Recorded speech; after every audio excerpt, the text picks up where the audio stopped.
Good morning and welcome to the Return to Food Challenge Day 2, where we are talking about grains and energy. So today we are going to go over the things that are actually coming up in the challenge today. And then we're going to talk a little bit about the meditation and the value of that as far as a reset around our thinking and energy. So we also I'll take questions. So if any of you have questions that have come up from you as a result of yesterday, as the stuff with sugar, as far as your intention, any challenges and difficulties that you're having around that, I'm here to answer those questions and anything that's coming up for you around the challenge today in grains. So questions you might have. So as you may know by now, the content is up in the members area, and there is lots of information there for you to actually look through. And in fact, it's not designed to all be done in one day, unless of course you don't have a job and duties and things that you need to actually get done today. It's meant to be done over a period of time. My suggestion to you is to grab the material that resonates with you most at the time, just to go through definitely the main video, definitely the meditation. Highly recommend that because it's such a good mind reset. Remember, the philosophy of Return to Food is not one-dimensional. It's not about just the food. How we interact with food is largely based on what we think and feel, how we think and feel, and how that actually causes us to change our behaviors. So it's really important that we start to understand that by changing our relationship with food internally, that's where the external shows up. And until we actually do that, it's much harder work to just focus on willpower and determination and discipline. And remember, yesterday we talked about discipline is remembering what you want.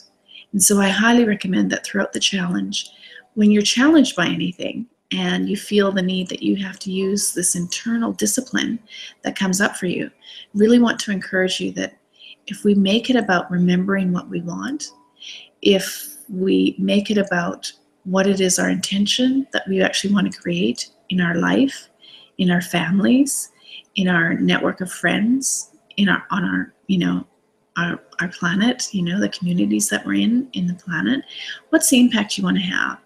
And is what you're about to eat in line with your intention of what you're wanting to create? So that's kind of a little recap on yesterday, and I'm very curious to know how you guys have actually gone with the sugar side of things, how that's actually worked out for you, the intentions that you set. How do you feel about that? How'd you go yesterday? Did you actually cut out sugar yesterday and find that, wow, that's quite a challenge indeed? So remember to be patient and kind with yourself along this journey. It can be quite difficult. We have very emotional relationships with food. We have social interactions and relationships with food that really, a lot of stuff can come up for you while you're doing this. And I really want to remind you to be very kind and loving and non-judgmental to yourself while you're actually going through this, because you're going to need it. And the opposite, that boot camp mentality and that degrading yourself or judging yourself, it doesn't work long term. It creates negative feelings inside that we tend to internalize, and we want to feel better. And if we haven't learned the discipline of actually bringing our thoughts back to positive things, we're going to feel bad, and we're much more inclined to go for those foods that elicit certain reactions in our bodies. So one of the things that I want to go through right now is just what's actually involved in the challenge today. So I've created a video on grains, and this is a really important thing. So distinguishing natural whole grains, how we would eat them in nature, and then the processed versions and how that's actually impacting our body. Now, I just want to let you know, you could do an 8-week course just on grains alone and the massive impact that they have on the body and the nutritional properties and our relationship to them and the addictive nature of them and how they're, in almost everything and how to avoid them. You could do an 8-week course. So to do one day just on grains, and you know, you're not even filling up your whole day with this information, although you could if you wanted to. Just to take a kind of a seat back and relax, and a knowing that the information you need will come to you. And that if you watch that video, it's a short, break out of your day to get informed. There's more than enough information within that video for you to take action. And I want to talk a little bit about what happens sometimes around the ego and information. What I've noticed over the years, not just with myself, but many of my students and colleagues even, is that we can get addicted to information. And so what I try to do with Return to Food is give you just enough information that you need to take action and not overload you. It's really important that we don't get caught up in the learning, and not doing. That's why this is a challenge, that each day there is something there that's actually going to challenge you to change a behavior that's going to serve you. And right now the world is totally addicted to grains, and whether you believe from the research that is an addictive food or not, at the very least we can say that we're dependent on it. And one of the problems with being dependent on it is that we tend to overconsume things that we're dependent on. And anytime in nature when we overconsume any one thing, and we're not eating seasonally, locally, organically, according to consumption concept, and gathering what it is we need, we will create imbalance in the body. So a lot of this challenge is really about coming back to creating balance within the body. And we do that by creating balance internally, mentally, emotionally, spiritually, and physically. So the physical is what's showing up in your life as a result of those other quadrants in your life. And that's with Return to Food, with the book, the 8-week program, and even the academy. We're really passionate about filling up those quadrants of our life so that we are nourished. We cut out the toxicity, and we are nourished and even hyper-nourished in our spiritual side, our emotional side, our intellectual side, and then that carries over into the physical. So one of the things that's going to impact your energy is the input that you put in here. Really important to understand that. What you put into your brain, in not just in the form of the impulses, it's things that are coming from outside of you, so news, conversations with people. All of those things can have an uplifting, nourishing effect on our body, or a toxic, malnourishing effect on our body. And so our job is to really try to limit as much of this negative.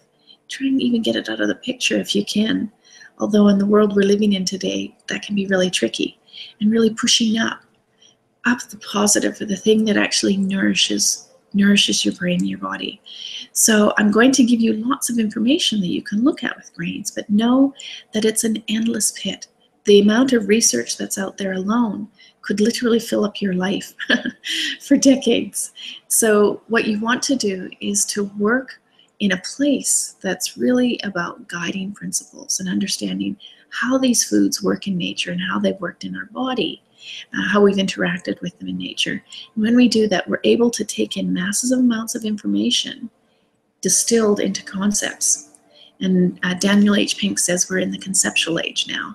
And to me, that's the beauty of Return to Food, is that it takes massive amounts of information and it distills it into concepts that help you understand it so that you're not having to read the latest research. And although that's very satisfying to the ego, what it can actually do is keep us in a state of inaction, because we're always learning more. We can't take action because we have to keep learning more, right? And that's what the ego wants. It wants us to stay in that same safe place. And right now, it's time to actually liberate yourself from the ego keeping you in the same place, to really embrace the information that's truly going to serve you. So that's what today is about as far as the grains. I just want to kind of give you an overview of that. We have the energy meditation. I'm really happy with this one. I believe that it's going to have some really healing aspects to it for you. definitely some positive aspects to it. We also have the heart-to-heart salad. This was a salad that I created for Valentine's Day. This was when I was in the Javala Holistic Culinary Academy, the place we had in Vancouver, that I had in Vancouver, where I was teaching people holistic hands-on cookery. And yeah, it's a great salad. It's really delicious, and it's got so many good things in it. So many things in it that are so good for you that I strongly encourage you to check that out. So there's the recipe, the PDF, and the video. And then there's also an interview with one of my favorite people in the space of, he's actually a polymath, so he's intelligent in many different spaces. But oddly enough, he actually came out with a book called Transformational Weight Loss. He also came out with the Yoga of Eating, and that's how I first heard about him. And Charles Eisenstein was one of these people that brought in reason, this wisdom and reason into the space of food. And it's quite interesting because he's never had a disordered relationship with food, but he was just compelled to write this book, and it's brilliant. Transformational Weight Loss and the Yoga of Eating are really good books. And so I've included a very special recording I haven't actually shared publicly yet with Charles Eisenstein, because one of the things that comes up for us around this whole food thing and when we're challenging ourselves is judgment. And I really want you to kind of move away from judgment and challenge yourself from a place of love. And I really believe that conversation that I had with Charles Eisenstein would really help that. So I hope you enjoy that. Heart-to-heart salad, energy measurement. Okay, so there's lots of information there. And now what I want to move into is to, to challenge you in the respect to start to think about food internally first and start to really check in and start to listen to your body. So what is my body saying? When I wake up in the morning, am I really hungry? Do I really need to eat? Do I want to eat? Is that something I'm eating because I'm used to eating it? Or is it something that my body's really craving me, guiding me and craving for me to eat? Now, when I say this, I want to make a distinction because it's really important to understand that sometimes we need to distinguish between a craving and an addictive impulse. Okay, so a craving can look like both. And what I'm wanting you to do is to actually go deeper than the craving, which is kind of that really strong urge, and to really distinguish, is that something my body is truly asking me because I need it, because I'm missing something, and that craving is actually going to create something that's going to nourish my body, versus an impulsive addiction where you can actually get the strong craving, and it's not about what your body needs, it's about what your body wants. What your body is actually low and deficient in addictive properties, and so it's craving it to top it up. And to also to be kind to yourself through this process and forgiving, and to know that when you're going through a challenge, you don't have to be perfect. It's not about being perfect. It's that you are going to be tested.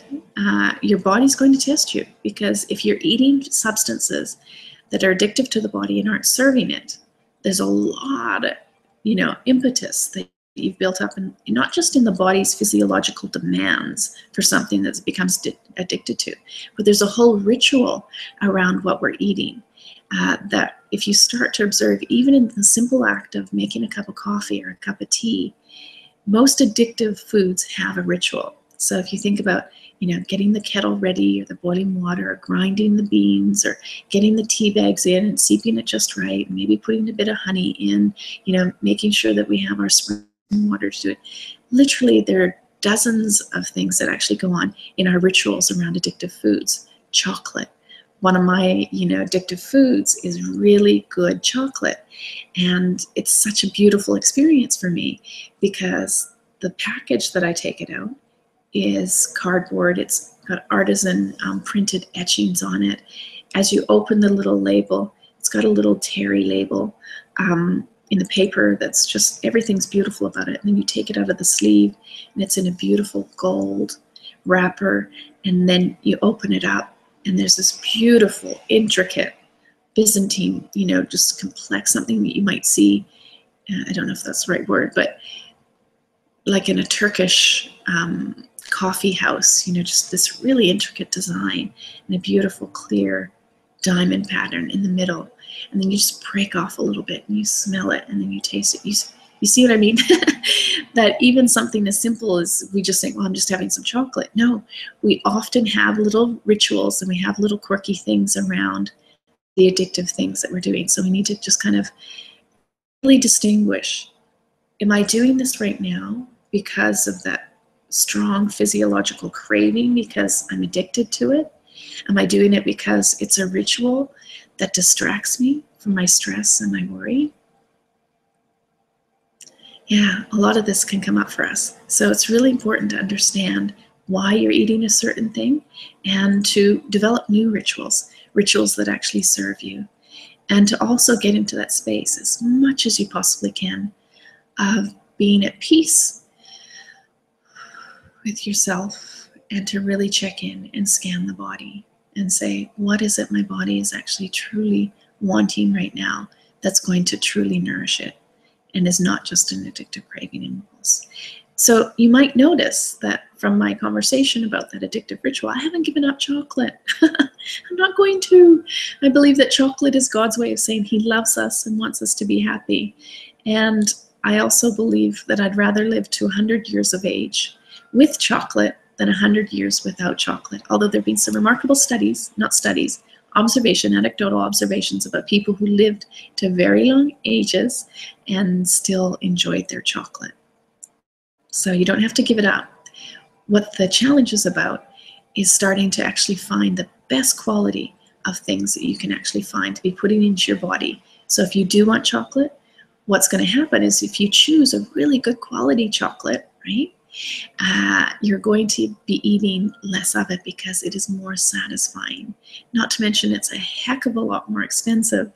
So for what I pay for a chocolate bar, you could buy 10 chocolate bars for, maybe 8. Okay, I can't remember what the average price of a candy bar is nowadays. But my one chocolate bar will probably last longer than most people's 8 chocolate bars because I just need a little bit. And I want to come back now to this concept of nourishment versus energy. A lot of times around grains, we have a perception that we're eating grains for the carbohydrate energy to really boost us up.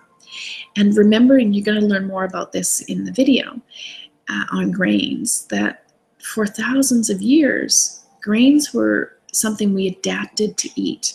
They weren't necessarily human food. If you look at how they're designed and how hard it is to actually get them and eat them, they weren't designed for human food. And we have come to associate them with needing our, carbs to work out and go for a run and all that kind of thing. The truth is that the body is a self-sustaining vehicle for energy. We don't need starchy carbohydrates for energy. And I want to tell you an interesting story about 2 friends of mine, Alan and Jeanette Murray Wakelin, and they did in Australia in 2012, I believe it was, 366 marathons in 366 days running around Australia, all on raw food, raw, whole, vegan food.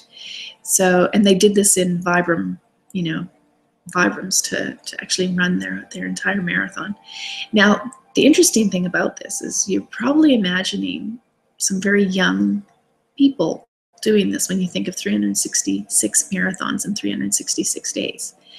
Well, Jeanette was in her late 60s and Alan was in his late 70s when they did this. So they weren't eating a bunch of pasta. They weren't eating tons of grains, on the way. They were eating raw food. And they had enough energy to actually keep going for 366 days. I can't imagine doing one marathon. The longest distance I ever ran in my life was 20 kilometers. I did it on a treadmill, and I went, yeah, that's fine. Never want to do that again. I can say I did it, but I'm really not interested in doing it ever again. That was my Forrest Gump moment where I just was like, okay, I've had enough. I'm not going to run anymore. Okay, so you actually get energy from all different kinds of sources. You can get it from plant foods that aren't starchy foods. And you can also get it from within you to internally generate energy. And that's one of the things that the meditation is, why I'm so excited for you to actually share in that, is because it really shows you how you can actually generate energy from within your body. So at this point, I just want to mention a few things around that and start for you to ask yourself, when you do the meditation, where can I get my energy from internally? What are the thoughts I need to think? What are the things I need to feel in order to generate energy from within myself, so I'm not necessarily dependent in going to food sources for that energy? You'd be amazed how much your body, when it gets its nutrients are key. This is the most important thing. When your body is nourished and it gets what it needs, it becomes this vehicle for limitlessness. So for the ability to actually generate incredible thoughts that bring about abundance and good things in our life. Incredible feelings, generating these feelings of intensity, of beautiful high vibrational feelings that can actually bring good things, good people into our lives. And our goal within the challenge is just to keep on the track and gently, lovingly reminding ourselves about how to actually keep going. So at this stage, I want to ask anyone, if you have any questions, feel free to chat.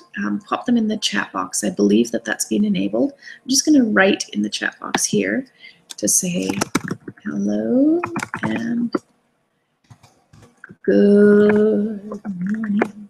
Good morning. It's great to stay up late. Good morning. Good morning to you. So you might be able to see the chat box there. If you have any questions that come up for you, this is the time to actually pop them in. And I really want to encourage you to ask questions. You might have something that you think is the most simple question, and you're thinking, oh man, if I ask that question, she's going to think I'm simple, that I don't know a lot. You're actually here to learn, and this Google Hangout is here for me to be able to answer any questions that come up for you. It's basically an opportunity to get coaching and guidance and some inspiration to start your day, so that you can do the things that you want to do, so you can actually meet the challenges. So if you have any questions that are coming up for you right now, by all means ask them, and don't be shy. And I'll just wait here. I'm just going to do a little deep breath, relaxation, and wait for the questions to come in. How did you find the material? Maybe you want to comment about your experience. Maybe you want to add some advice to the group. Of course, remember, if you're listening to this and the recording of it, you weren't able to attend live, that's what the Facebook page is for. It is set up to answer your questions, to help you, along the way, interact with one another. I've noticed already there's some really lovely positive interactions with people sending their intentions and other people supporting them and commenting on it. So by all means, keep posting in Facebook. The other thing you can do is, if you make any of the recipes or you make your own recipes, you can actually throw them into the pot and show people, this is what I made, this is what it tastes like. You know, you can show the victories as well as the disappointments. And you can actually share a recipe that was like, uh-oh, this didn't quite work out. What can I do better? How can I actually make that work? Now I'm just going to double check that I've enabled the chat window to happen. Okay. Q&A. Oh, maybe that works. Questions. Ooh. That's not what I want. I think that's it. Yeah, it's the chat.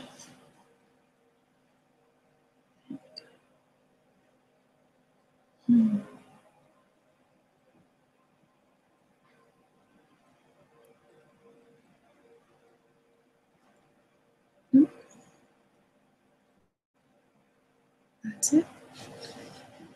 Well, it's 7:25, and I don't have any questions.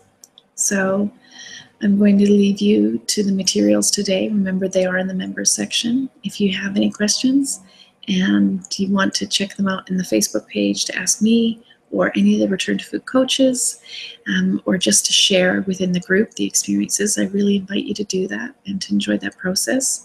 And today, when you are watching the materials and you're thinking about your dinner, the heart-to-heart salad is an awesome thing. You can actually serve that warm as well, so it doesn't have to be a cold dish. It can be a warm salad. And I wish you the best success today, formulating what it is that you actually want to do. Thinking about the challenge. Do you want to take it on today? Today's challenge is to go a week without grains. This might not be the week you want to do it, but I want to hold up the challenge to you to just take a whole week of taking grains out of your diet. And a segue into doing that, if that's too challenging for you, is to take any processed grains out of your diet. So that's the challenge for today. I hope that you've enjoyed our conversation so far. One-way conversation, me talking to you. And I look forward to seeing you tomorrow, day 3, Wednesday. And yeah, enjoy your day. Lots of love. Take care.